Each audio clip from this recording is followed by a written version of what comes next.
మరి ఈ రాష్ట్ర పరిస్థితులు ఏంటి? ఈ సంవత్సర కాలంలో ఇవన్నీ చేసేదానికి ఈ రాష్ట్ర ప్రజల పేరుతో మీరు చేసినటువంటి అప్పులు 1,35,000 కోట్ల రూపాయలు. ఈ 11 నెలల్లో మీరు చేసినటువంటి అప్పులు.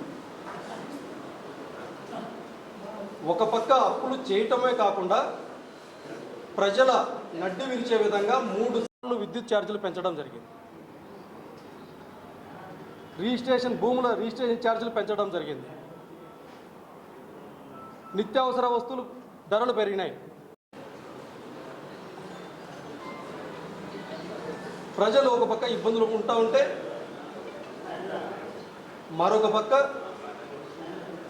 మీరు గత నెల రోజులుగా చూస్తూ ఉన్నాం ఈ రాష్ట్రంలో మహానాడు పేరుతో మరొక అంశాన్ని తెరపైకి తీసుకొని వచ్చారు. సరే, గత నెల రోజులుగా దాదాపు 175 నియోజకవర్గాలు ఉంటే 175 నియోజకవర్గాల్లో కూడా మినీ మహానాడు పేరుతో మరి జిల్లా స్థాయిలో దాదాపు 26 జిల్లాల్లో కూడా జిల్లా స్థాయి మహానాడు పేరుతో ఈరోజు వైఎస్ఆర్ జిల్లాలో రాష్ట్ర స్థాయి మహానాడు జరుపుతూ ఉన్నారు. ఈ మీడియా సందర్భంగా జరుగుతూ ఉన్నా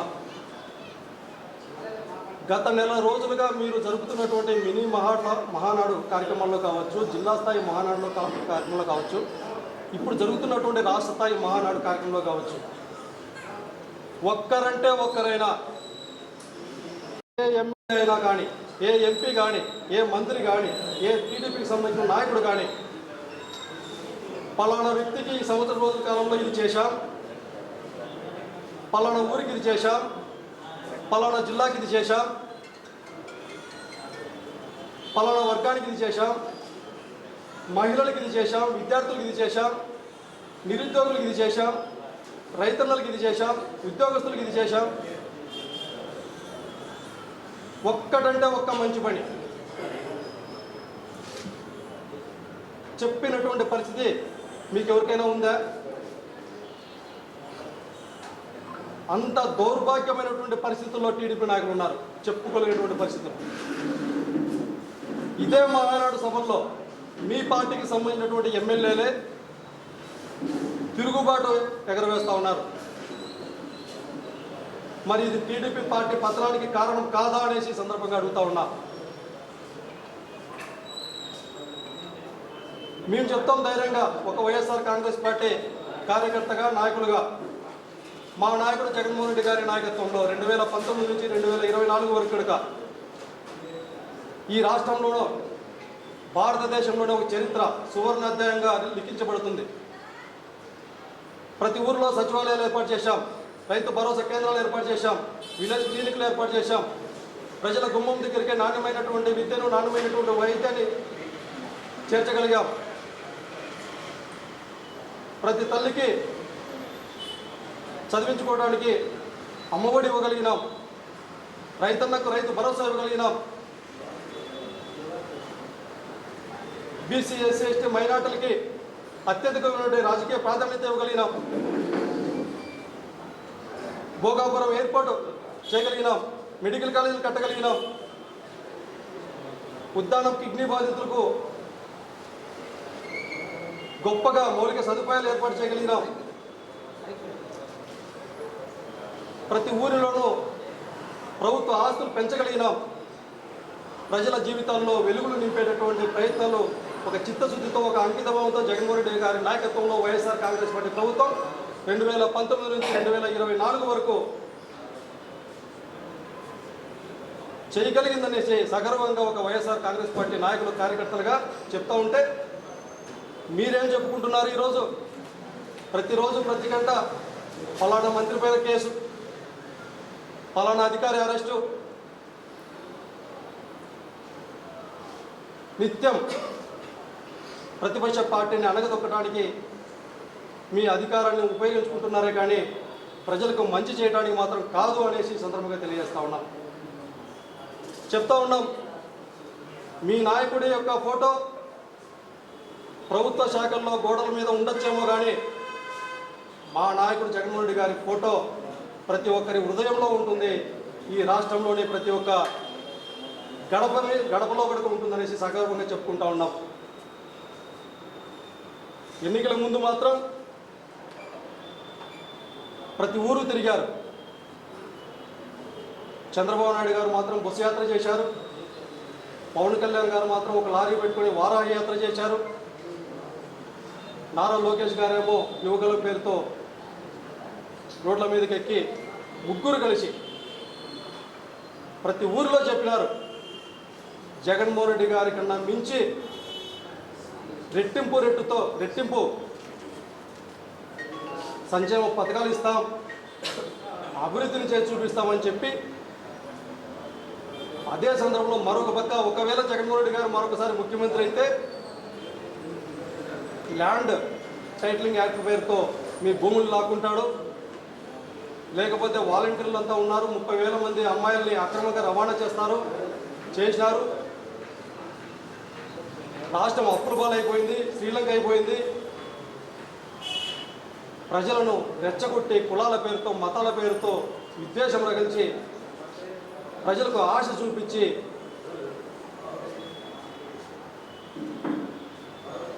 ప్రతి ఊరు తిరగటం వల్ల కొంత శాతం మంది ప్రజలు ఒక ఆలోచన చేసినారు ఎన్నికల ముందు. అయ్యో ముసలాయన చంద్రబాబు నాయుడు గతంలో 2014 నుంచి 2019 వరకు దాదాపు 200 హామీలు ఇచ్చాడు, ఏ ఒక్క హామీ నెరవేర్చలేదు. అప్పట్లో లాస్ట్లో ఒక 6 నెలలు ఉండగా పసుపు కుంకుమ కార్యక్రమం మాత్రం చేపట్టాడు. అవన్నీ చేయలేదేమో, ఆయనలో ఎక్కడో చోట పశ్చాత్తాపడ్డాడేమో, ఈ చివరి రోజుల్లో ప్రజలకు ఏదైనా మంచి చేస్తాడేమో అనేటటువంటి ఉద్దేశంతో కొంతమంది జగన్మోహన్ రెడ్డి గారు ఎంతైతే న్యాయం చేశాడో ఇంకా ఆయన అది చేస్తాను ఇది చేస్తాను అంటున్నాడు కదా అనేసి, అంటే ఇంతమంది పవన్ కళ్యాణ్ ఒక పక్క రెచ్చగొట్టి వీళ్ళందరూ కలిసి చెప్తున్నారు కదా, మా జీవితాల్లో ఇంకా ఒకరు ఏమన్నా ఇంకా కొంత ఏమన్నా బెటర్గా వెలుగులు వస్తాయేమో అనే ఉద్దేశంతో ఒక 10-12% మంది ఆయన చెప్పిన మాటలు నమ్మి వాళ్ళని అధికారంలోకి కూర్చోబెట్టడం జరిగింది. అధికారంలోకి కూర్చున్న తర్వాత మహిళలకు ఇస్తామన్న చెప్పినటువంటి తల్లికి వందనం ఈరోజు రేపు ఇంకొక నెల కాలయాపన చేస్తూ మొదటి సంవత్సరంలో ఇవ్వాల్సిన కార్యక్రమాలన్నీ ఎగరగొట్టినారు.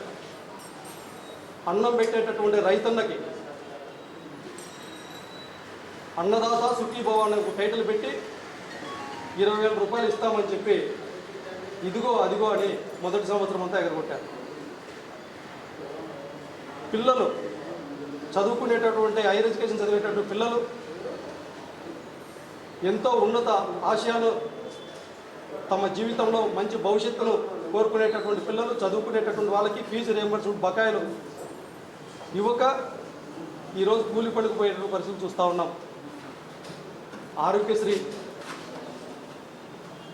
ఇదే కాదు, ఎన్నో హామీలు, దాదాపు 145 హామీలు ఉన్నాయి. బీసీ ఎస్సీ ఎస్టీ మైనార్టీలకి 50,000కే పెన్షన్ అన్నారు, లేదు. ఏ ఒక్క హామీ కూడా మొదటి సంవత్సరానికి సంబంధించినటువంటిది ఇంతవరకు ఒక్క హామీ కూడా నెరవేర్చలేదు. రెండవ సంవత్సరం కూడా వస్తుంది.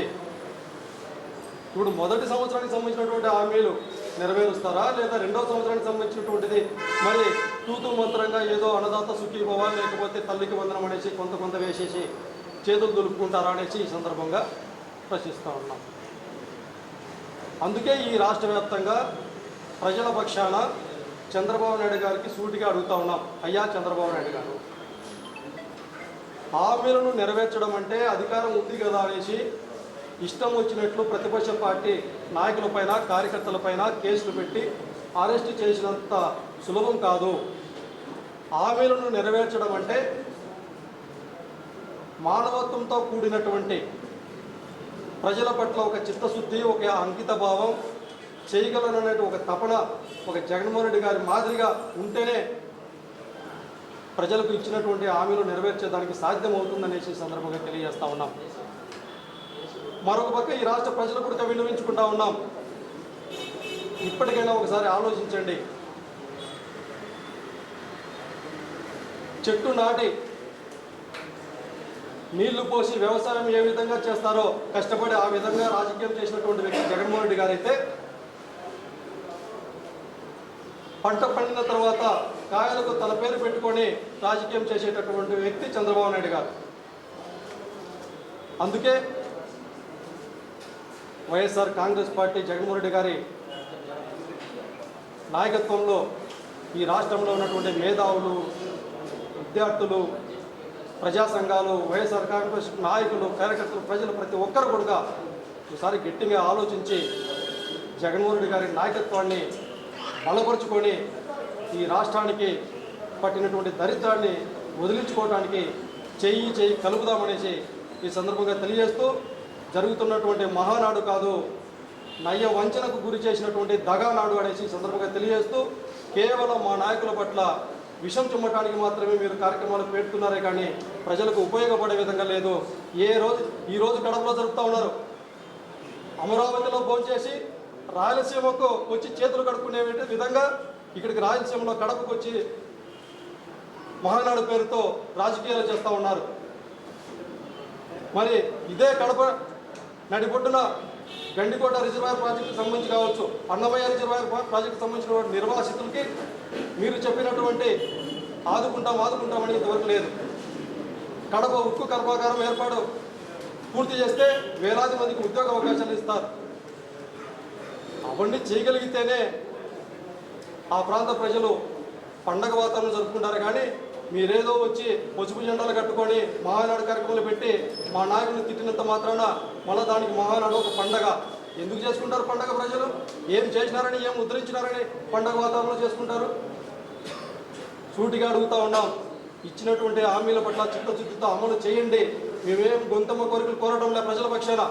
మీరేదైతే హామీలు ఇచ్చారో ఆ హామీలు మాత్రమే నెరవేర్చమని చెప్పి అడుగుతూ ఉన్నాం. అందుకే హామీల పట్ల చిత్తశుద్ధితో అమలు చేసేటువంటి కార్యాచరణ రూపొందించండి.